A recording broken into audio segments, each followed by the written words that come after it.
जगत में प्रत्येक व्यक्ति को किसी न किसी प्रकार की निर्बलता अवश्य होती है। जैसे कोई बहुत तेजी से दौड़ नहीं पाता तो कोई अधिक भार नहीं उठा पाता, कोई असाध्य रोग से पीड़ित रहता है तो कोई पढ़े हुए पाठों को स्मरण में नहीं रख पाता। ऐसे अनेकों उदाहरण और भी हैं। क्या आप किसी ऐसे व्यक्ति को जानते हैं जिसे सब कुछ प्राप्त हो और हम जीवन की उस एक निर्बलता को जीवन का केंद्र मानकर जीते हैं? इस कारणवश हृदय में दुख और असंतोष रहता है सदा। निर्बलता मनुष्य को जन्म से अथवा संजोग से प्राप्त होती है, किंतु उस निर्बलता को मनुष्य का मन अपनी मर्यादा बना लेता है। किंतु कुछ व्यक्ति ऐसे भी होते हैं जो अपने पुरुषार्थ और श्रम से उस निर्बलता को पराजित कर देते हैं। क्या भेद है उनमें और अन्य लोगों में? क्या आपने कभी विचार किया? सरल सा उत्तर है इसका। जो व्यक्ति निर्बलता से पराजित नहीं होता, जो पुरुषार्थ करने का साहस रखता है हृदय में, वो निर्बलता को पार कर जाता है। अर्थात निर्बलता अवश्य ईश्वर देता है, किंतु मर्यादा मनुष्य का मन ही निर्मित करता है। स्वयं विचार कीजिए।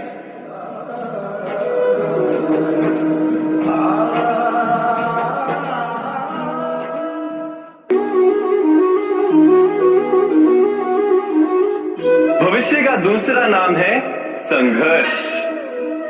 हृदय में आज इच्छा होती है और यदि पूर्ण नहीं हो पाती तो हृदय भविष्य की योजना बनाता है। भविष्य में इच्छा पूर्ण होगी ऐसी कल्पना करता रहता है, किंतु जीवन ना तो भविष्य में है ना अतीत में। जीवन तो इस क्षण का नाम, अर्थात इस क्षण का अनुभव ही जीवन का अनुभव। पर हम ये जानते हुए भी इतना सा सत्य समझ नहीं पाते। या तो हम बीते हुए समय के स्मरणों को घेर कर बैठे रहते, या फिर आने वाले समय के लिए हम योजनाएं बनाते रहते हैं और जीवन जीवन बीत जाता है। एक सत्य यदि हम हृदय में उतार लें कि ना हम भविष्य देख सकते हैं, ना ही भविष्य निर्मित कर सकते हैं, हम तो केवल धैर्य और साहस के साथ भविष्य को आलिंगन दे सकते हैं, स्वागत कर सकते हैं भविष्य का। तो क्या जीवन का हर पल जीवन से नहीं भर जाएगा? स्वयं विचार कीजिए।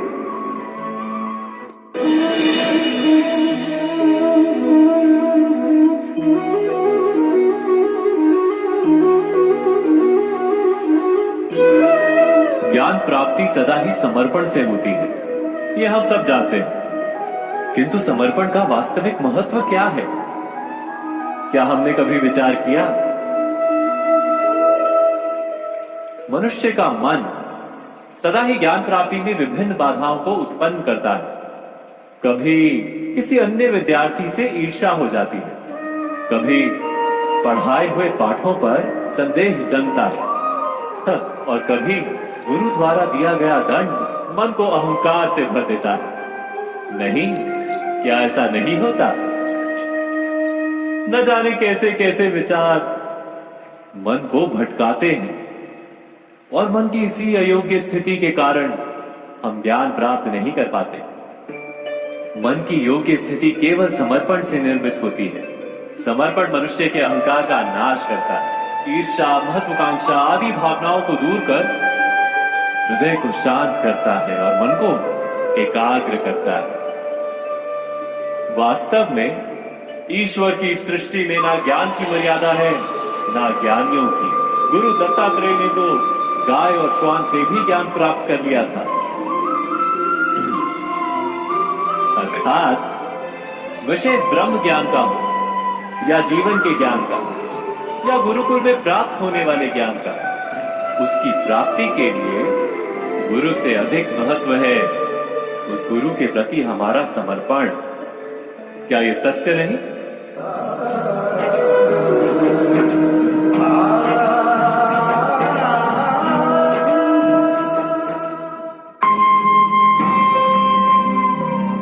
प्रत्येक मनुष्य के जीवन में ऐसा क्षण अवश्य आता है जब सारी स्वप्न, सारी आशाएं, सारे दृश्य ध्वस्त हो जाते हैं। जीवन के सारे आयोजन ही बिखर जाते हैं। एक और धर्म होता है और दूसरी ओर सुख। किसी को धर्म संकट कहते हैं। जब धर्म का वहन ही संकट हो और धर्म का त्याग ही सुख। विचार कीजिए, कभी किसी स्वजन के विरुद्ध सत्य बोलने का अवसर प्राप्त हो जाता है, कभी ठीक दरिद्रता के समय सरलता से चोरी करने का मार्ग प्राप्त हो जाता है, कभी किसी शक्तिशाली राजनेता या राजा के कर्मचारी का अधर्म प्रकट हो जाता है। सबके जीवन में ऐसी घटना बनती ही रहती। अधिकतर लोग ऐसे किसी क्षण को धर्म संकट के रूप में जान ही नहीं पाते। हमें किसी प्रकार के संघर्ष का अनुभव ही नहीं होता। सहजता से सुख की ओर खींचे चले जाते हैं, जैसे मक्खी गुड़ की ओर खींची चली जाती है। वास्तव में धर्म संकट का क्षण ईश्वर के निकट जाने का क्षण होता है। यदि हम संघर्षों से भयभीत ना, सुख की ओर आकर्षित ना, अपने धर्म पर दृढ़ रहे, तो ईश्वर का साक्षात्कार दूर नहीं।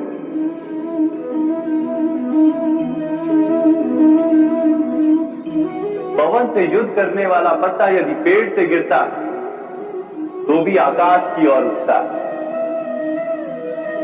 पवन से झुकने वाली घास वही भूमि पर रह जाती है। अर्थात धर्म संकट से यदि हम संकट को ही टाल दें, सुख तो मिलता है, जीवन बढ़ता है, किंतु क्या चरित्र नहीं टूटता? क्या आत्मा दरिद्र नहीं हो जाती? क्या ईश्वर से अंतर नहीं हो जाता? स्वयं विचार की। दो व्यक्ति जब निकट आते हैं तो एक दूसरे के लिए सीमाएं और मर्यादाएं निर्मित करने का प्रयत्न अवश्य करते हैं। हम यदि सारे संबंधों पर विचार करें तो देखेंगे इन सारे संबंधों का आधार यही सीमाएं हैं जो हम दूसरों के लिए निर्मित करते हैं। और यदि अनजाने में भी कोई अन्य व्यक्ति इन सीमाओं को तोड़ता है तो उसी क्षण हमारा हृदय क्रोध से भर जाता है। इन सीमाओं का वास्तविक रूप क्या है? क्या हमने कभी विचार किया? सीमाओं के द्वारा हम दूसरे व्यक्ति को निर्णय करने की अनुमति नहीं देते। अपना निर्णय उस व्यक्ति पर थोपते हैं, अर्थात किसी की स्वतंत्रता का अस्वीकार करते हैं। और जब स्वतंत्रता का अस्वीकार किया जाता है तो उसका हृदय दुख से भर जाता है। और जब वो सीमाओं को तोड़ता है तो हमारा हृदय क्रोध से भर जाता है। क्या ऐसा नहीं होता?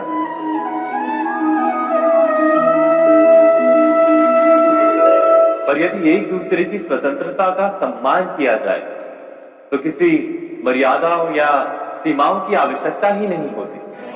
अर्थात जिस प्रकार स्वीकार किसी संबंध का देह है, क्या वैसे ही स्वतंत्रता किसी संबंध की आत्मा नहीं? स्वयं विचार कीजिए। सबके जीवन में ऐसा प्रसंग अवश्य आता है कि सत्य कहने का निश्चय होता है हृदय में, किंतु मुख से सत्य निकल नहीं पाता। कोई भय मन को घेर लेता है। किसी घटना अथवा प्रसंग के बारे में बात करना या फिर स्वयं से कोई भूल हो जाए उसके बारे में कुछ बोलना, क्या ये सत्य है? नहीं, ये तो केवल तथ्य है। अर्थात जैसा हुआ था वैसा केवल बोल देना सामान्य सी बात है, किंतु कभी कभी उस तथ्य को बोलते हुए भी भय लगता है।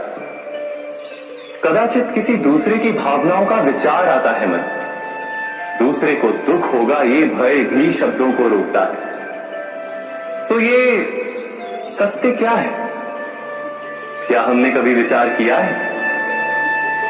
जब भय रहते हुए भी कोई तथ्य बोलता है तो वो सत्य कहलाता है। वास्तव में सत्य कुछ और नहीं, केवल निर्भयता का दूसरा नाम है। और निर्भय होने का कोई समय नहीं होता, क्योंकि निर्भयता आत्मा का स्वभाव है। अर्थात क्या प्रत्येक क्षण सत्य बोलने का क्षण नहीं होता?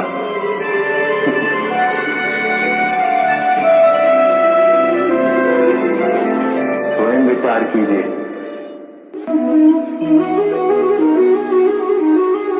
श्रेष्ठता का क्या अर्थ है?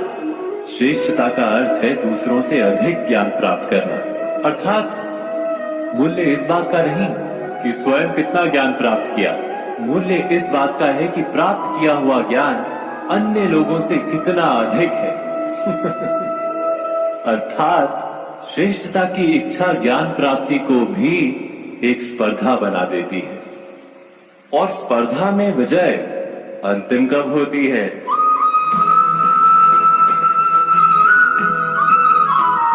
कुछ समय के लिए तो श्रेष्ठ बना जा सकता है, किंतु सदा के लिए कोई श्रेष्ठ नहीं रह पाता। फिर वही असंतोष, पीड़ा और संघर्ष जन्म लेता है। किंतु श्रेष्ठ बनने के बदले यदि उत्तम बनने का प्रयत्न करें तो क्या होगा?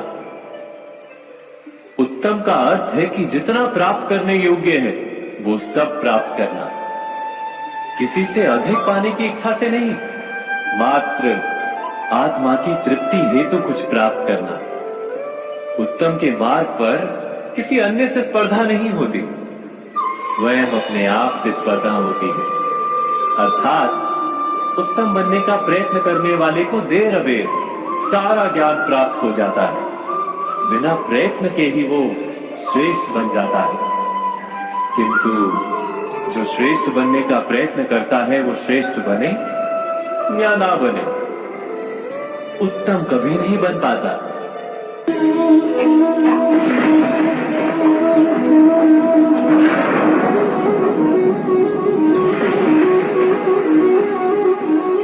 सपनों और पूर्वाभासों के आधार पर हम भविष्य के सुख दुख की कल्पना करते हैं। भविष्य के दुख का कारण दूर करने के लिए हम आज योजना बनाते हैं, किंतु कल के संकट को आज निर्मूल करने से हमें लाभ मिलता है या हानि पहुंचती है? ये प्रश्न हम कभी नहीं करते। सत्य तो ये है कि संकट और उसका निवारण सात जन से, व्यक्ति के लिए भी और सृष्टि के लिए भी। नहीं, आप अपने भूतकाल का स्मरण कीजिए, इतिहास को देखिए, आप तुरंत ही ये जान पाएंगे कि जब जब संकट आता है तब तब उसका निवारण करने वाली शक्ति भी जन्म लेती है। यही तो जगत का चलन है। वस्तुतः संकट ही शक्ति के जन्म का कारण है। प्रत्येक व्यक्ति जब संकट से निकलता है तो एक पद आगे बढ़ा होता है, अधिक चमकता है, आत्मविश्वास से अधिक भरा होता है, न केवल अपने लिए अपितु विश्व के लिए भी। क्या ये सत्य नहीं?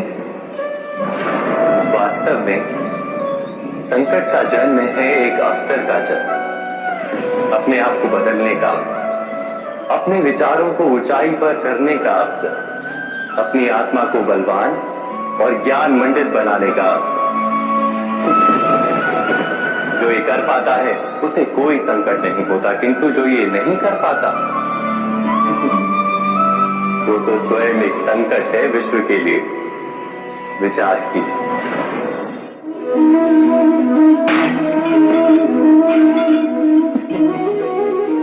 स्वयं विचार कीजिए।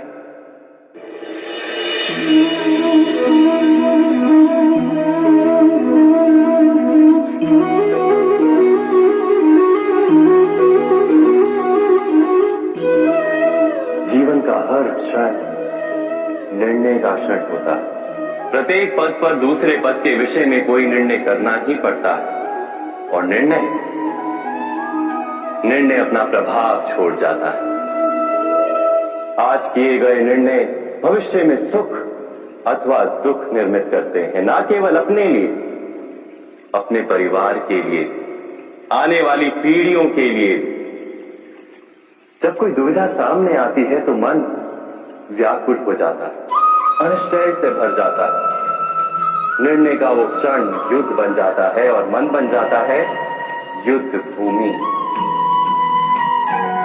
अधिकतर निर्णय हम दुविधा का उपाय करने के लिए नहीं, केवल मन को शांत करने के लिए लेते हैं। पर क्या कोई दौड़ते हुए भोजन कर सकता है? नहीं। तो क्या युद्ध से जूझता हुआ मन कोई योग्य निर्णय ले पाएगा? वास्तव में शांत मन से जब कोई निर्णय करता है तो अपने लिए सुखद भविष्य बनाता है, किंतु अपने मन को शांत करने के लिए जब कोई निर्णय करता है तो वो व्यक्ति भविष्य में अपने लिए कांटों भरा वृक्ष लगाता है। स्वयं विचार कीजिएगा।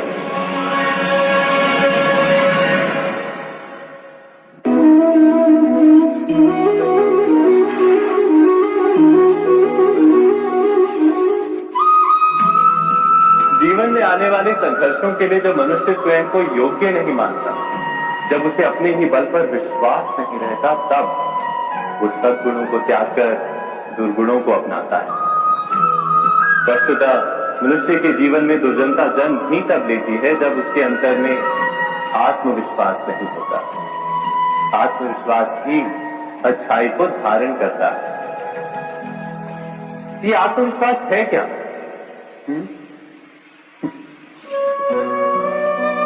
जब मनुष्य ये मानता है कि जीवन का संघर्ष उसे दुर्बल बनाता है, तो उसे अपने ऊपर विश्वास नहीं रहता। वो संघर्ष के पार जाने के बदले संघर्ष से छूटने के उपाय ढूंढने लगता है। किंतु जब वो ये समझता है कि ये संघर्ष उसे अधिक शक्तिशाली बना दे, ठीक जैसे व्यायाम करने से देह की शक्ति बढ़ती है, तो प्रत्येक संघर्ष के साथ उसका उत्साह बढ़ता है। अर्थात आत्मविश्वास और कुछ भी नहीं, मन की स्थिति जीवन को देखने का दृष्टिकोण मात्र है, और जीवन का दृष्टिकोण तो मनुष्य के अपने वश में होता है।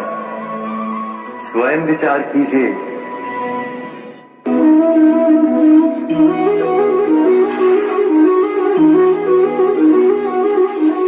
पिता सदा ही अपने संतान के सुख की कामना करते हैं, उनके भविष्य की चिंता करते रहते हैं। इसी कारणवश सदा ही अपने संतानों के भविष्य का मार्ग स्वयं निश्चित करने का प्रयत्न करते रहते हैं। जिस मार्ग पर पिता स्वयं चला है, जिस मार्ग के कंकर पत्थर को स्वयं देखा है, मार्ग की छाया, मार्ग की धूप को स्वयं जाना है, उसी मार्ग पर उसका पुत्र भी चले, यही इच्छा रहती है हर पिता की।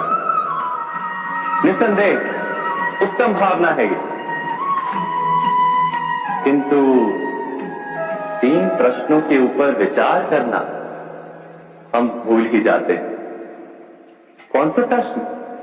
प्रथम प्रश्न, क्या समय के साथ प्रत्येक मार्ग बदल नहीं जाते? क्या समय सदा ही नई चुनौतियों को लेकर नहीं आता? तो फिर बीते हुए समय के अनुभव नई पीढ़ी को किस प्रकार लाभ दे सकते हैं? दूसरा प्रश्न, क्या प्रत्येक संतान अपने माता पिता की छवि होता है? हाँ, संतानों को संस्कार तो अवश्य माता पिता देते हैं, किंतु भीतर की क्षमता तो ईश्वर देते हैं। तो जिस मार्ग पर पिता को सफलता मिली है, विश्वास है कि उसी मार्ग पर उसकी संतानों को भी सफलता और सुख प्राप्त होगा? तीसरा प्रश्न, क्या जीवन के संघर्ष और चुनौतियां लाभकारी नहीं होती? क्या प्रत्येक नया प्रश्न एक नए उत्तर का द्वार नहीं खोलता? तो फिर संतानों को नए नए प्रश्नों, संघर्षों और चुनौतियों से दूर रखना, ये उनके लिए लाभ करना कहलाएगा या हानि पहुंचाना? अर्थात जिस प्रकार संतान के भविष्य का निर्माण करने के बदले उसके चरित्र का निर्माण करना श्रेष्ठ है, वैसे संतानों के जीवन का मार्ग निश्चित करने के बदले उन्हें नए संघर्षों के साथ जूझने के लिए मनोबल व ज्ञान देना अधिक लाभदायक नहीं होगा? स्वयं विचार कीजिए। मनुष्य की सबसे बड़ी दुर्बलता क्या होती? सोचिए। धन, प्रेम, अहंकार। मनुष्य की सबसे बड़ी दुर्बलता होती है उसके रहस्य। चाहे आप कितने भी शक्तिशाली क्यों ना हो, कितने भी प्रबल क्यों ना हो, परंतु उसके रहस्य उसके नाश की चाबी होती है। इसलिए यदि प्रबल रहना है, शक्तिशाली रहना है, समर्थ रहना है, तो अपने रहस्य को किसी को भी ना बता, ना मित्र को और ना ही शत्रु को, क्योंकि समय पड़ने पर कब कौन शत्रु हो जाए ऐसा कहना संभव नहीं। विभीषण को रावण के अमृत कुंड का ज्ञात था, इसीलिए प्रभु श्री राम रावण का वध करने में सफल हो सके। इसलिए उचित यही है कि आप अपने रहस्य को स्वयं तक ही सीमित रखें। मनुष्य जीवन की परीक्षा में सफल होने के लिए क्या नहीं करता? वो परिश्रम करता है, दौड़ भाग करता है, और ये सब करने के पश्चात भी जब उसका काम नहीं बनता तो वो नकल करता है ना? तनिक लौटिए अपने बचपन में, स्मरण कीजिए अपने बचपन की स्मृतियों का। क्या स्मरण हुआ? विद्यालय में जब आप परीक्षा देने जाते थे तो क्या होता था? आप ना सही, परंतु कोई ना कोई सफलता पाने के लिए नकल करता ही था और उत्तीर्ण भी हो जाता था, है ना? परंतु जीवन की परीक्षा ऐसी नहीं होती। नकल करने वाला सफल नहीं होता। कारण विद्यालय में सबके प्रश्न पत्र एक होते, परंतु जीवन के प्रश्न पत्र और उनकी कठिनाई सबके लिए भिन्न होती, तो निश्चित रूप से उनके उत्तर भी भिन्न होंगे। इसलिए यदि आपको जीवन में सफलता पानी है तो नकल ना कीजिए, स्वयं के प्रश्नों का उत्तर स्वयं ढूंढिए और सफलता आपकी ही होगी।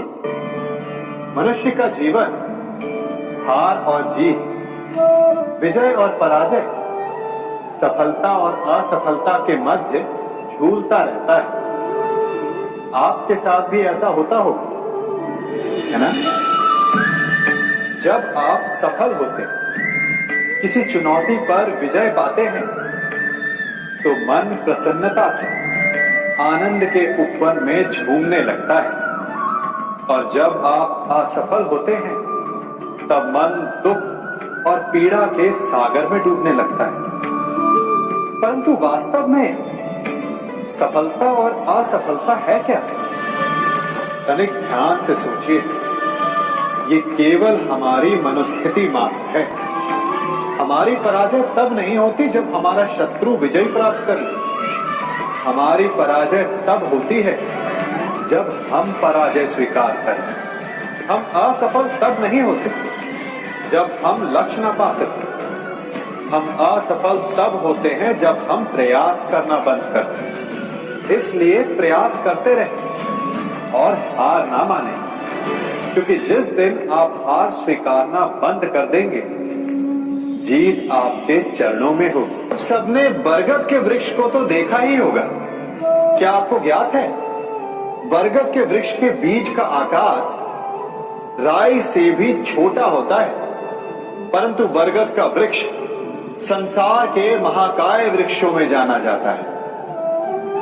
जब उसका जन्म होता है तब उसमें वो जटाएं, वो शाखाएं नहीं होती, परंतु जैसे जैसे उसका विस्तार होता है, जैसे जैसे वो अधिक शाखाओं का भार उठाता है, अधिक पत्तियों का सृजन करता है, वैसे वैसे उसकी शाखाएं जटाएं बनकर जड़ तक पहुंचती है और इस वृक्ष को सहारा देती है।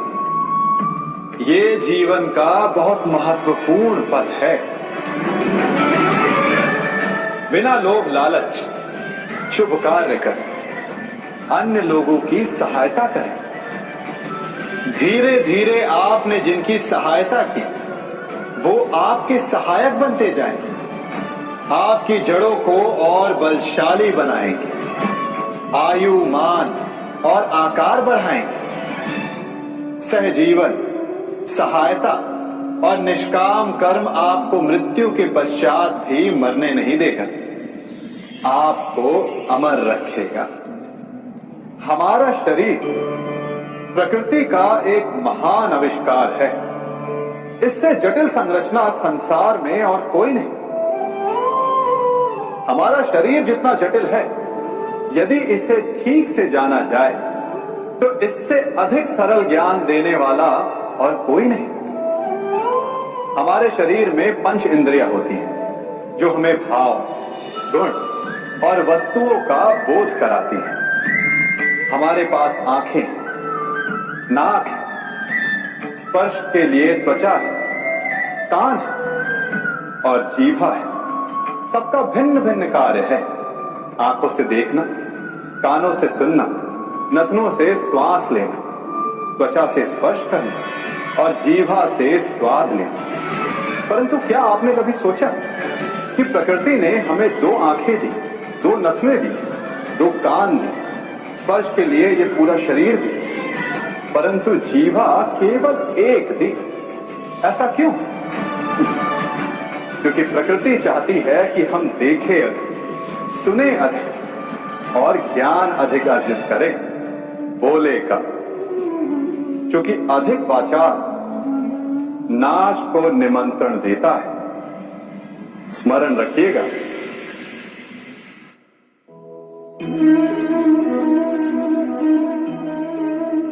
ये सदा यही कहते आए कि यदि आगे बढ़ना है तो अपनों का साथ दो। सत्य कहते हैं अपनों का साथ देना ही चाहिए, परंतु साथ देने से पूर्व ये अवश्य पहचान लेना चाहिए कि अपने हैं कौन। क्या अपने वही होते हैं जिनके साथ हमारा रक्त संबंध होता है, या अपने मित्र? अपने वो होते जो हमें सत्कार्य के लिए प्रेरित करें, हमें आगे बढ़ाएं, हमारा साथ दें। और वो जिनका साथ देने से समाज का नाश, धर्म की हानि, वो सगे होकर के भी सगे नहीं होते। इसलिए जब अपनों की परिभाषा का चुनाव करें तो उन्हें अपना माने जो आपका साथ दे, उन्हें नहीं जो हमें अज्ञान के मार्ग पर ले जाए।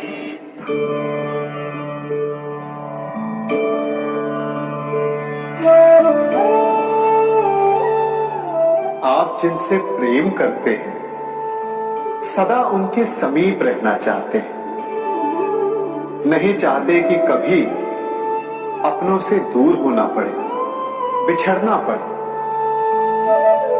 परंतु